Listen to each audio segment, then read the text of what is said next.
بسم اللہ الرحمن الرحیم۔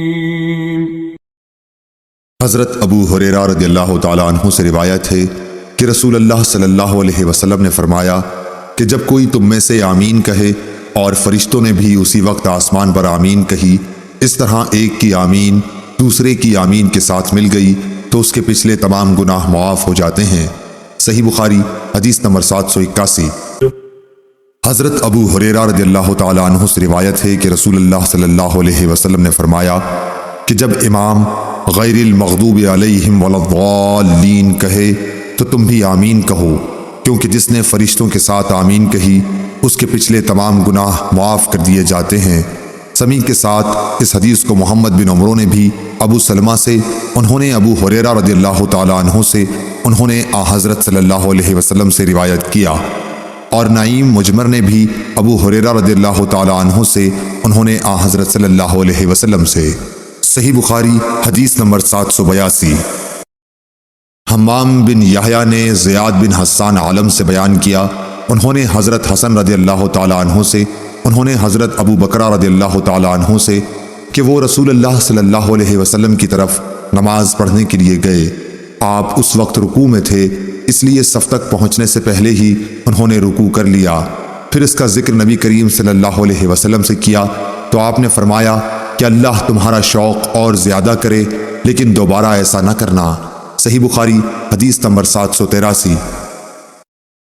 عبداللہ طحان نے سعید بن ایاس حریری سے بیان کیا، انہوں نے ابو العلا یزید بن عبداللہ سے، انہوں نے مطرف بن عبداللہ سے، انہوں نے عمران بن حسین سے کہ انہوں نے حضرت علی رضی اللہ تعالیٰ عنہ کے ساتھ بصرہ میں ایک مرتبہ نماز پڑھی، پھر کہا کہ ہمیں انہوں نے وہ نماز یاد دلا دی جو ہم نبی صلی اللہ علیہ وسلم کے ساتھ پڑھا کرتے تھے۔ پھر کہا کہ حضرت علی رضی اللہ تعالیٰ عنہ جب سر اٹھاتے اور جب سر جھکاتے اس وقت تکبیر کہتے۔ صحیح بخاری حدیث نمبر 784۔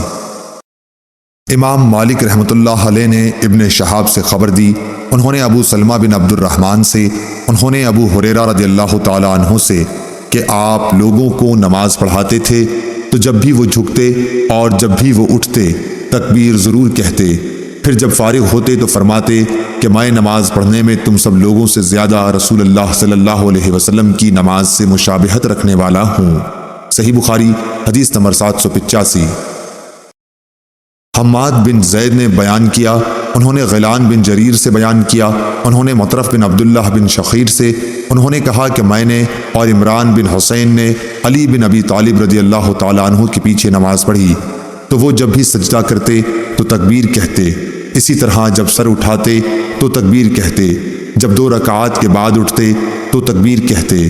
جب نماز ختم ہوئی تو عمران بن حسین نے میرا ہاتھ پکڑ کر کہا کہ حضرت علی رضی اللہ تعالیٰ عنہ نے آج حضرت محمد صلی اللہ علیہ وسلم کی نماز یاد دلا دی، یا یہ کہا کہ اس شخص نے ہم کو حضرت صلی اللہ علیہ وسلم کی نماز کی طرح آج نماز پڑھائی۔ صحیح بخاری حدیث نمبر 786۔ حشیم بن بشیر نے ابو بشر حفص بن ابی وحشیہ سے خبر دی، انہوں نے اکرمہ سے، انہوں نے بیان کیا کہ میں نے ایک شخص کو مقام ابراہیم میں نماز پڑھتے ہوئے دیکھا کہ ہر جھکنے اور اٹھنے پر وہ تکبیر کہتا تھا، اسی طرح کھڑے ہوتے وقت اور بیٹھتے وقت بھی۔ میں نے ابن عباس رضی اللہ تعالیٰ عنہ کو اس کی اطلاع دی، آپ نے فرمایا ارے تیری ماں مرے، کیا یہ رسول اللہ صلی اللہ علیہ وسلم کی سی نماز نہیں ہے؟ صحیح بخاری حدیث نمبر 787۔ حمام بن یحییٰ نے قتادہ سے بیان کیا، وہ اکرمہ سے کہا کہ میں نے مکے میں ایک بوڑھے کے پیچھے ظہر کی نماز پڑھی، انہوں نے تمام نماز میں 22 تکبیریں کہیں۔ اس پر میں نے ابن عباس رضی اللہ تعالیٰ عنہ سے کہا کہ یہ بوڑھا بالکل بے عقل معلوم ہوتا ہے۔ ابن عباس رضی اللہ تعالیٰ عنہ نے فرمایا تمہاری ماں تمہیں روئے، یہ تو ابو القاسم صلی اللہ علیہ وسلم کی سنت ہے۔ اور موسیٰ بن اسماعیل نے یوں بھی بیان کیا کہ ہم سے ابان نے بیان کیا، کہا کہ ہم سے قتادہ نے، انہوں نے کہا کہ ہم سے اکرمہ نے یہ حدیث بیان کی۔ صحیح بخاری حدیث نمبر 788۔ ابو بکر بن عبد الرحمن بن حارث نے خبر دی کہ انہوں نے ابو ہریرہ رضی اللہ تعالیٰ عنہ سے سنا، انہوں نے بتلایا کہ حضرت صلی اللہ علیہ وسلم جب نماز کے لیے کھڑے ہوتے تو تکبیر کہتے، پھر جب رکوع کرتے تب بھی تکبیر کہتے تھے، پھر جب سر اٹھاتے تو سمع اللہ لمن حمدہ کہتے، اور کھڑے ہی کھڑے ربنا لک الحمد کہتے، پھر اللہ اکبر کہتے ہوئے سجدے کے لیے جھکتے، پھر جب سر اٹھاتے تو اللہ اکبر کہتے، پھر جب دوسرے سجدے کے لیے جھکتے تب تکبیر کہتے، اور جب سجدے سے سر اٹھاتے تب بھی تکبیر کہتے۔ اسی طرح آپ تمام نماز پوری کر لیتے تھے۔ قعدہ اولا سے اٹھنے پر بھی تکبیر کہتے تھے۔ اس حدیث میں عبداللہ بن صالح نے لیس کے واسطے سے بجائے ربنا لک الحمد کے ربنا ولک الحمد نقل کیا ہے۔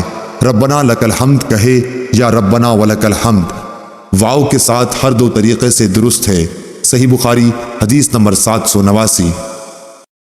شعبہ نے بیان کیا ابو یغفور اکبر سے، انہوں نے بیان کیا کہ میں نے مصعب بن سعد سے سنا، انہوں نے کہا کہ میں نے اپنے والد کے پہلو میں نماز پڑھی اور اپنی دونوں ہتھیلیوں کو ملا کر رانوں کے درمیان رکھ لیا۔ اس پر میرے باپ نے مجھے ٹوکا اور فرمایا کہ ہم بھی پہلے اسی طرح کرتے تھے، لیکن بعد میں اس سے روک دیے گئے اور حکم ہوا کہ ہم اپنے ہاتھوں کو گھٹنوں پر رکھیں۔ صحیح بخاری حدیث نمبر 790۔